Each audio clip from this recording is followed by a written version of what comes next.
Utilisation du logiciel Atelier scientifique pour la détermination du volume versé à l'équivalence lors d'un dosage par titrage pH métrique. On suppose qu'on a fait les mesures, donc on a un acide qui a été dosé par une base, et on cherche à déterminer le volume de base versé à l'équivalence. Deux méthodes s'offrent à nous. On va commencer par la première, la méthode de la dérivée. Pour la méthode de la dérivée, on va chercher affichage, traitement des données. Et dans le traitement des données, on peut soit déterminer la dérivée directement avec l'onglet dérivée. On lui demande de tracer cette dérivée. Le volume de base versé à l'équivalence est déterminé par le sommet de cette courbe dérivée. On peut effectuer un zoom autour de cette valeur, puis utiliser l'outil pointeur pour déterminer précisément la valeur. Donc là j'ai un volume de base versé à l'équivalence de 13,8 ml. On revient au zoom normal. Je vais vous montrer qu'on peut aussi déterminer cette courbe dérivée par le calcul. On va utiliser l'onglet calcul. On va lui demander d'effectuer le calcul de cette dérivée. Donc on peut l'appeler pH' aussi.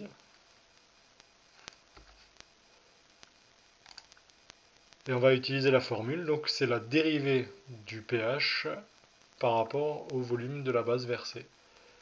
Donc on va directement dire que c'est la dérivée du pH, donc d de pH, divisé par la variation du volume de base, donc volume de base. Donc d de pH sur d de volume de B. L'unité, on ne va pas chercher forcément à la préciser, hein. On va mettre un 1 pour l'unité et on va lui demander de faire le calcul. Il effectue la dérivation. On va faire une liaison entre les points si ce n'est pas proposé. Je vais choisir une couleur qui soit un petit peu plus visible. Et si on reproduit la même technique avec le zoom et la lecture avec le pointeur, on retrouve bien les 13,8. Donc c'est exactement la même chose, simplement on peut le retrouver directement. Donc ça c'est la première méthode. C'est la méthode de la dérivée. On va passer à la deuxième méthode, c'est la méthode des tangentes. La méthode des tangentes, elle, va nécessiter de faire un clic droit sur le graphique et on va chercher les tangentes pH. Lorsqu'on va cliquer, on va obtenir les droites.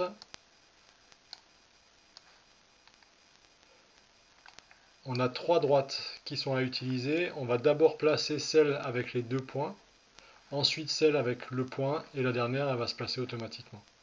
On verra comment on fera le tracé sur feuille en cours. Avec l'outil informatique, donc comme son nom l'indique, on va chercher des tangentes à la courbe. Donc pas un point qui soit trop dans la descente comme ça. Il vaut mieux chercher un petit peu plus loin. Là, on est d'accord qu'on n'a pas une tangente puisqu'on coupe la courbe, ce qui n'est pas possible pour une tangente. Et là, on a quelque chose qui est à peu près satisfaisant. Donc, on ne touche plus à cette droite. On va ensuite régler la tangente sur la partie basse de la courbe. Et par définition, le volume de base versé à l'équivalence, c'est le point qui va croiser avec la troisième droite. On fait un clic droit. On peut utiliser à nouveau l'outil zoom. Et là, on voit que les courbes disparaissent. Donc, petit point pratique, quand on a placé les tangentes correctement, on va dire qu'on est à peu près placé comme il faut. Donc si jamais on fait un clic droit, les traits vont disparaître. Donc là, il faut utiliser CTRL Enter.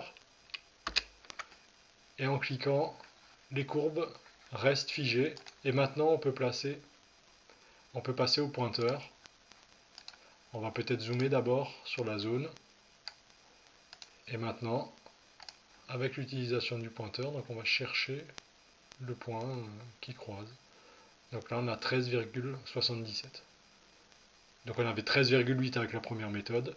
13,77 de toute façon, avec l'arrondi, on va passer à 13,8. Donc on a bien deux méthodes qui sont tout à fait cohérentes pour déterminer le volume de base versé à l'équivalence.